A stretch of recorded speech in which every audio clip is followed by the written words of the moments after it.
Manager ద్వారా అలేఖ్య గురించి గుండె పగిలే నిజం తెలుసుకుని ఆనందికి క్షమాపణ చెప్పిన ఆదిత్య. అసలు ఇదంతా ఎలా జరిగింది ఈ రోజు ఈ వీడియోలో తెలుసుకుందాం.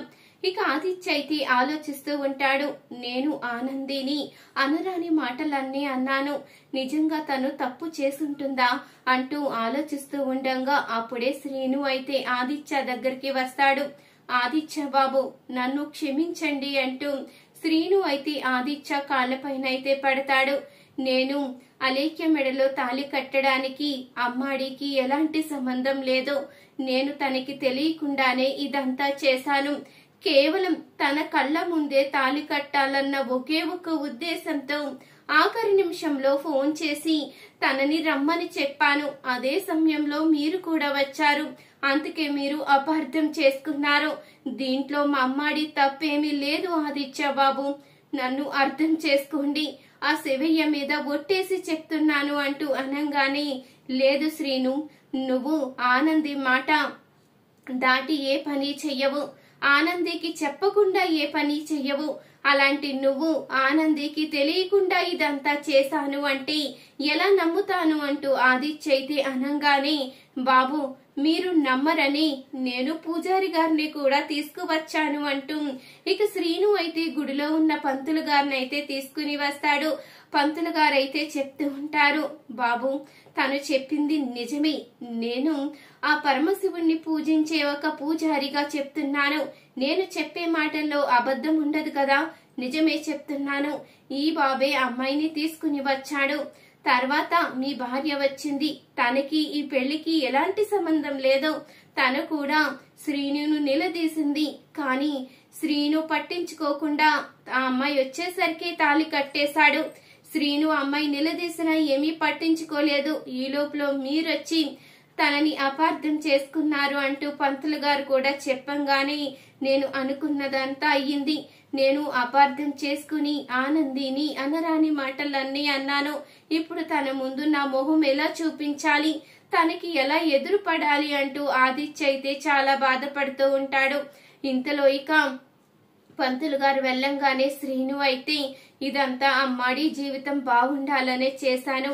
మా అమ్మాడి లాంటి భార్య దొరకడం మీ అదృష్టం. ఆ అదృష్టాన్ని చేజార్చుకోకండి, మీ ఓ శ్రేయోభిలాషగా చెప్తున్నాను అంటూ అనంగానే ఇక ఆదిత్య అయితే ఆలోచిస్తూ ఉంటాడు. సరే శ్రీను, నేను ఏదన్నది తెలుసుకుంటాను, నువ్వు వెళ్ళు అంటూ శ్రీనునైతే అక్కడి నుంచి పంపించేస్తాడు ఆదిత్య. ఇక శ్రీను వెళ్లిపోగానే ఆదిత్య కూడా ఇంటికైతే వెళ్తాడు.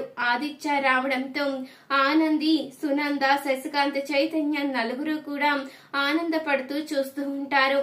అమ్మయ్య వచ్చినందుకు చాలా థ్యాంక్స్ రా, నువ్వెక్కడ రావో అని కంగారు పడుతున్నాము అంటూ శశికాంత్ అనంగానే ఇంతలో ఆనంది కూడా పలకరిస్తుంది. కానీ ఆనంది కళ్ళల్లోకి చూడలేని ఆదిత్య అయితే ఇక లోపలికైతే వెళ్లిపోతాడు. లోపలికి వెళ్ళంగానే అప్పుడే ఆనంది అయితే వెనకాలే వెళ్తుంది. ఆనంది అయితే వెళ్ళంగానే అప్పుడు ఇక ఆదిత్య అయితే చెప్తూ ఉంటాడు, నేనిప్పుడు ఎవరితోనూ మాట్లాడలేను, నన్ను కొంతసేపు ఒంటరిగా వదిలేయంటూ ఆదిత్య కోపంగా అనేసరికి ఆనంది అయితే బాధపడుతూ బయటికి వెళ్లిపోతుంది. ఇక సునంద అయితే చెప్తూ ఉంటుంది, ఆనంది వాడు ఇప్పుడే కదా ఇంటికి వచ్చాడు, ఖచ్చితంగా నిన్ను అర్థం చేసుకుంటాడు. నువ్వు ఏ తప్పు చెయ్యలేదని అనుకున్నాడు కాబట్టి వాడు తిరిగి ఇంటికి వచ్చాడు, లేకపోతే ఇంటికి వచ్చేవాడు కాదు. నిన్ను అర్థం చేసుకోవడానికి కూడా కొంత సమయం పడుతుంది, వాడికి ఆ టైం ఇవ్వు అంటూ సునంద అయితే చెప్పంగానే సరే అత్తయ్య అంటూ ఇక ఆనంది అయితే శివయ్య దగ్గరికి వెళ్లి బాధపడుతూ ఉంటుంది. శివయ్య, ఈ సమస్యకి నువ్వే ఏదోటి పరిష్కారం చూపించు. నేను నా భర్తని ప్రాణంగా ప్రేమిస్తున్నాను, ఆయనే నన్ను అపార్థం చేసుకున్న తర్వాత నేనెలా తట్టుకోవాలి? ఆయనే నా ప్రాణమని, ఆయనే నా సర్వస్వమని బ్రతుకుతున్నాను. మరి అలాంటప్పుడు ఆయన నన్ను అర్థం చేసుకోకుండా అపార్థం చేసుకుని ఇలా కోపంగా మాట్లాడకుండా దూరం పెడితే దీనికన్నా చావడమే నయమని అంతలా నా మనసు బాధ కలుగుతుంది. ఎందుకు శివయ్య నన్ను ఇలా బాధ పెడుతున్నావు? దీంట్లో నా తప్పేమీ లేదని నీకు తెలుసు.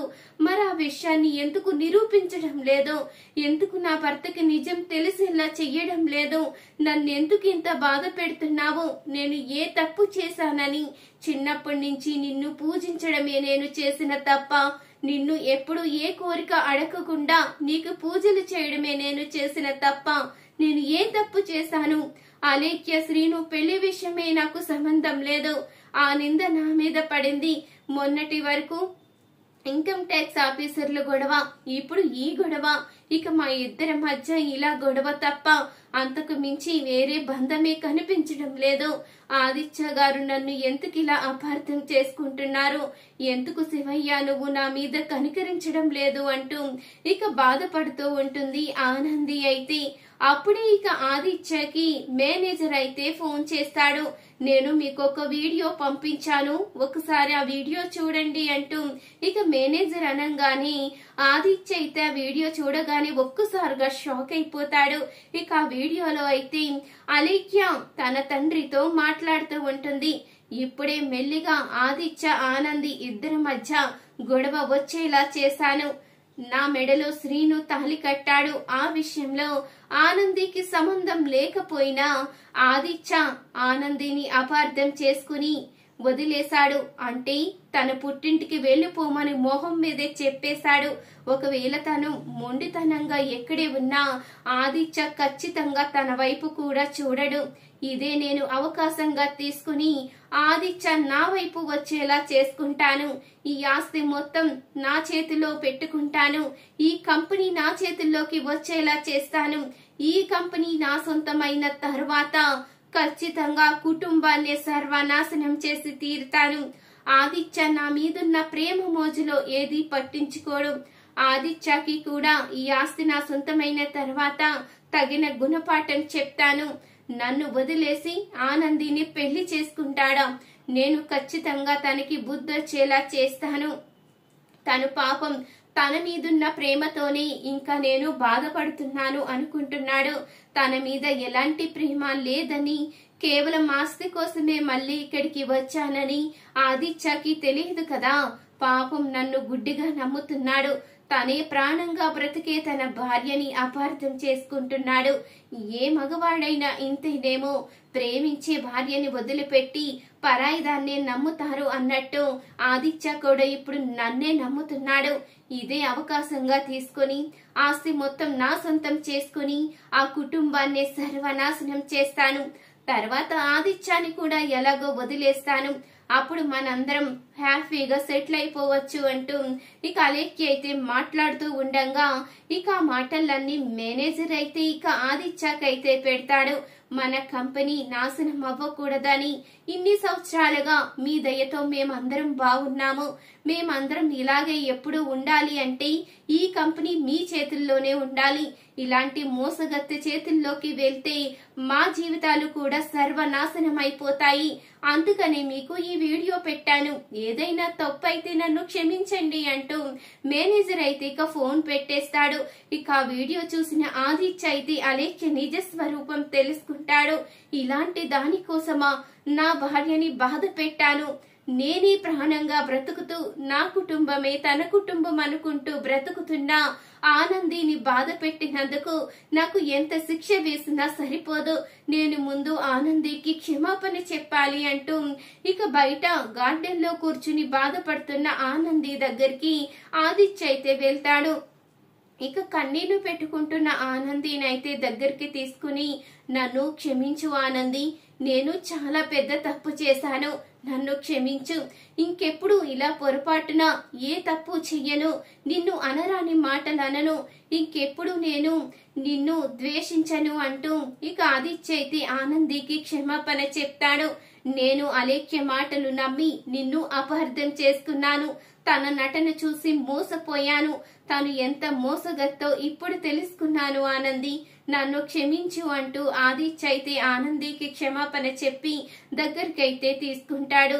చూసారు కదా ఫ్రెండ్స్, ఈ వీడియో గనుక మీకు నచ్చినట్లయితే ఒక్క లైక్ చేయండి. మా ఛానల్ ని సబ్స్క్రైబ్ చేసుకుని పక్కనే ఉన్న గంట సింబల్ పై ఆల్ అని క్లిక్ చేయండి. అప్పుడే మేము పెట్టే ప్రతి వీడియో మీరు మిస్ కాకుండా చూసేవచ్చు.